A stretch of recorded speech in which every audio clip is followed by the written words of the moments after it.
What's up, wrestling fans? Welcome to episode number 197 of Smack Talk, presented by SmarkOutMoment.com. I'm Tony Mango, your host of the panel, as always. And as always, I've got with me the usual people here. Mike Payton. What's shaking, all? Stephen Wago. Whoa, yeah, podcast! Woo! And Drew White. Yep, it's me. D-Wiz on the hizzle. What it do? Yep. Yo, what it do? How you doing? That would have been so much better version of Skip Sheffield if he would have done that. Yo, Yep. What's up? Hey, boo-boo. Hey, boo-boo. Hey, big guy. Yo, big guy. Alright, guys, we've got the hot tags coming up in part 2. We got a wrestled in part 3. We've got the Fantasy League at the end of the show, and we don't have the usual thing that we'd be doing on Smack Talk, which is the SummerSlam review, because we already did that. Yeah, already knocked that out. So if you haven't seen that, go check that out on the YouTube page and on iTunes and Stitcher, wherever you're watching this, listening to it, whatever. But we do have a different special feature for you for this episode. It's going to be heel or face Undertaker. And of course, we're in part 1 right now, which means we're going to start this off the way we usually do with the wrestling trivia question of the week, otherwise known as the Ask Him. And if you are unfamiliar with what the Ask Him is, here's a little bit of a breakdown. It's a 2-question segment. 1 question goes to the panel, 1 goes to the audience. They both tie in together in some fashion, some way or another. Last week's questions were from Payton. First question was, which wrestler did Ronda Rousey take her nickname from? That was Rowdy Roddy Piper. Question to the audience, which wrestler does music icon James Brown credit as being the source of inspiration for his style of clothing? So what was the answer to that? The correct answer, to whom the godfather of soul James Brown credits as being a source of inspiration for his style of clothing, is Gorgeous George.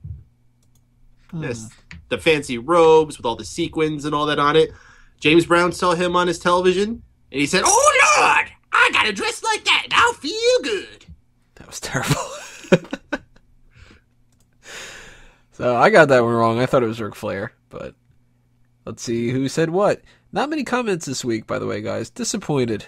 Boo. So only 2 people tried to guess this one. All these young people don't know who James Brown is. Oh, in general, not many comments on the SummerSlam predictions and stuff. Very curious.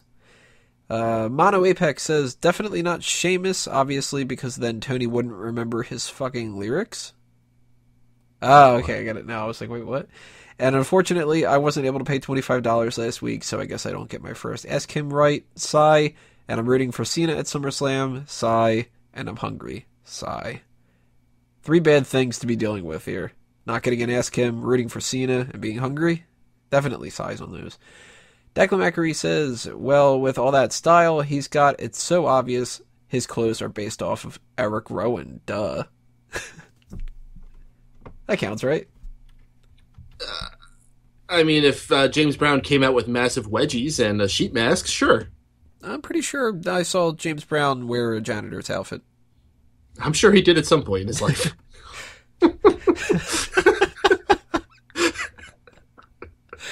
Oh, well, he came from poor beginnings. He's a very humble man. Did he wear a prison jumpsuit at one point, too? No. Did he get, like, arrested for drugs or something? Oh, maybe. He should have. I mean, shit, that guy had to have been arrested for drugs at some point. Shit. Let's see here. My questions are SummerSlam related. First question is to the panel. Who has wrestled the most amount of SummerSlam matches? The Undertaker. Shawn Michaels? It's The Undertaker. 15 of them. Question to the audience. Who has the record for most wins at SummerSlam? If you think you know the answer or you want to take a guess, leave a comment below on YouTube if you're watching this there. If you're on iTunes and Stitcher, you can send a tweet at SmarkOutMoment with the hashtag AskHim. Or if you want to leave a comment on the page on SmarkOutMoment.com itself, that's another way that you can answer this. Next week, we will tell you what the answer is and run down anything you guys have to say.